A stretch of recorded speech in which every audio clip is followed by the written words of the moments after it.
Hey guys, welcome to Shelf, your own platform where we take your ideas to the bookshelves of your readers. Today we're gonna have the first podcast with an author. As you can see, Khadija could not be here today. She had some family emergency, but I'm sure she's gonna join us from the next podcast onwards. Anyways, today the author joining us is Claudia Klein. She's gonna talk about her books. Her book is also coming up. And without any further ado, let's jump right into it.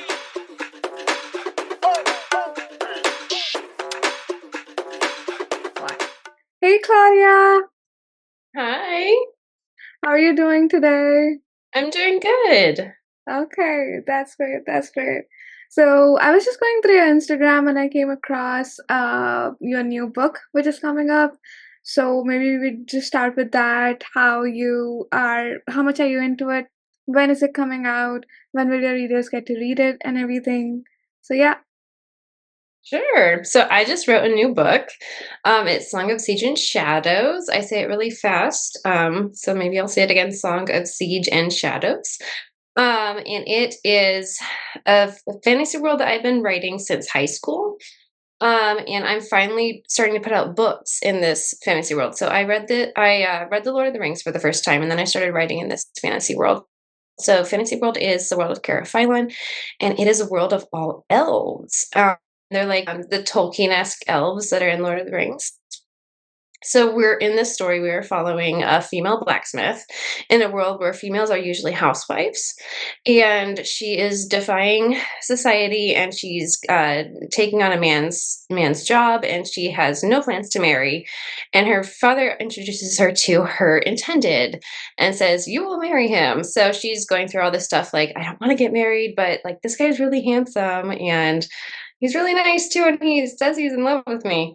So that's kind of what the book is about. And then we're also an evil overlord is coming to take over their land, and she wants to join the fight with all the other male elves to fight against the evil overlord. And he is about to lay siege on where they are. They're in the capital city. So he's coming to lay siege on the capital city. So we also get an epic siege battle. Mm-hmm. And this releases on Monday, October 14th. I'm super excited about it. So that's happening really, really soon. I see your Really covers are soon. really, really pretty. Like you design them yourself or do you give them out for No. design? Okay, so this was lucky chance. I went with a cover designer. Her name is Mia with Cover Love Graphic Designs. And I found her when I was going through the covers of my first books. I'll show you. So my debut, The Heir, I Mhm. went through 100 covers for this, and I had the worst time with 100 covers. Mhm. But I found her when I was asking for feedback on this cover, and then she was also like, "I have really fast turnaround time." Um, and 100 covers, I spent 2 months trying to get this cover done, and then I had to threaten to go with someone else before they actually gave me the final files. And that was an experience that I never wanted to experience again. So I found Mia because I was asking for feedback on the Heirs cover. And she gave a lot of helpful feedback. She said, "I'm a designer too, and I have really fast turnaround." So I went with her for Song of Siege and Shadows cover, and she had this thing whipped up in the final files within like a week. And Oh, it's really good. yeah, it's really, really good for a fantasy book, I would say. I think, your book looks like the one that a reader will put their hands on for the first time if they go to the fantasy section because the cover is very catchy and that'll really work out in your favor. So just, getting to know your writing process a little bit. What got you into writing and what made you choose fantasy as a genre for yourself? So I've always been a lover of books. I think my parents read to me as a little kid before I learned how to read. I learned how to read when I was like 5. And then as soon as I learned how to spell, which was around age 7, I started writing my own stories. And so it's just kind of developed, and I was reading Little House on the Prairie with my mom. So it was kind of like what I started writing was Little House on the Prairie type stuff. And so it was kind of like as a young kid fanfic stuff. I also did a bunch of short stories about like our family vacations, and if but I changed the family to be a fake family. So I've always been writing, And then I read Lord of the Rings in high school Mhm. and my first fantasy story. And I was like, this is the genre that I want to write in because it was so cool just creating my own world. Um, and I would say the book I wrote before I started writing fantasy, it had no plot line. And I was kind of tired of writing a book in the real world that had no plot line because it's not really a book. But Yeah. like as soon as I started writing a fantasy story, I had a book that had a plot line, and it worked. Mhm. So I haven't stopped since, and yeah. That's really, really cool. So you told that you were writing a book before you started to write on fantasy book. So what was the genre of that book, and did you release it? Do you plan on releasing it? No, that is one of my trunk novels. It will never see the light of day Okay. because it didn't really have a plot line. But I was reading, as a tween, I was reading the Royal Ballet School Diaries series. Mhm. It's a middle grade series. I'm not sure who the author is anymore. But I was writing kind of fanfic on how fan fiction actually works because I never tried to write it. But basically, I was writing like my own version of Royal Ballet School Diaries, except they were in a music and ballet school in Germany. Um, so that one will never see the light of day because it did all sorts of crazy stuff. I didn't really know what to do for a plot line. So they ended up being cast into a movie. Okay. So they're like at boarding school, but then they're also like becoming actors, even though they're not actors. Uh-huh. Okay. Yeah. So that's really, really interesting. Also, like, because you write fantasy, there's always a divide between people who prefer fantasy movies or fantasy books. So, what do you prefer more, fantasy movies or fantasy books, and why? I prefer fantasy books because they're easier to access. Like a lot of the fantasy movies and shows seem to be on a bunch of different streaming platforms that you have to pay a subscription to. And then what I've heard is like the subscription is hard to get out of, so you start paying it. So because they're kind of scary. I started trying to watch Game of Thrones and then I had nightmares. So I haven't been able to go back to watching that yet. So I prefer the book because for me, like, sure, you're still reading about the wars and the battles and the violence and all the other elements in fantasy, but it's a whole lot less scary than like seeing it on the screen.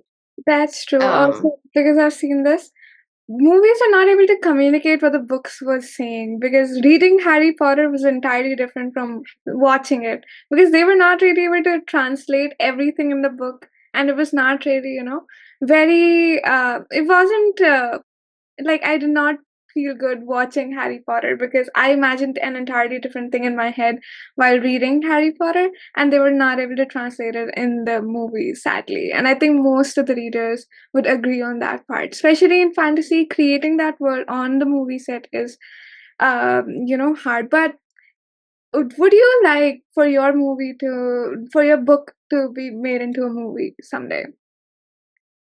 um, I'm not sure. Like, I feel like every author would change the book into like putting it onto the screen is going to change, and then it won't be like what I imagined, like what you Mm-hmm. were. But it's like if the opportunity came along, I would probably take it, but I'm not expecting the opportunity to come along. Uh-huh. But let's say it comes along, who would you want the actors to be starring in your movie? Oh, I have no idea. Okay, yeah. Um, yeah, I don't memorize actors' names that easily, like Uh-huh. put a name to a face.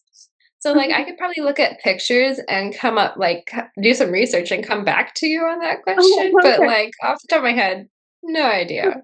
Okay, let's see if the thing comes along. If you get a chance to make it into a movie, of course, the publicity is insane because J.K. Rowling wasn't as famous while writing Harry Potter. She became more famous after the movies came out.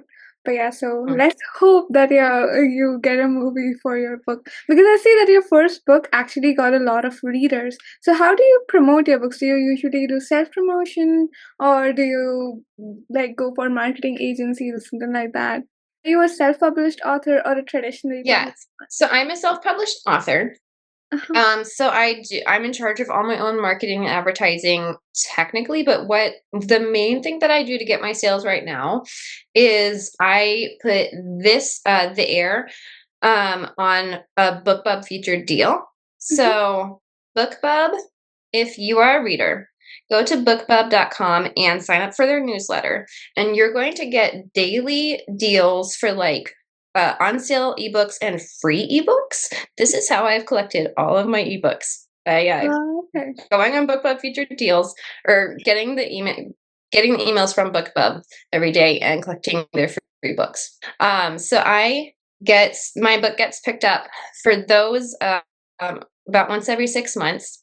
So the Heir is about to have a new book featured deal on the 18th. So that means that the Heir ebook is free right now if you want to pick it up. Uh-huh. Um, it is free until October 21st.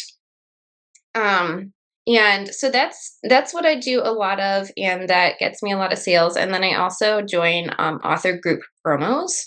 There is something getting really popular called Stuff Your Kindle Day, and they ask authors to join the Stuff Your Kindle Day. So I always make sure I try and join those different Stuff Your Kindle Days. Mhm. Um, yeah. Other than that, I am playing around with Facebook ads, and hopefully one day I can get it to work. Mhm. That's really interesting. But I've seen the self-published authors usually go through a long process of, in publishing their books because it's really hard because they usually do everything by themselves, including, designing the cover, writing the book, finalizing the manuscript. So how hard was it for you when you were writing your first book? So when I was writing my first book, I had a lot of life changes.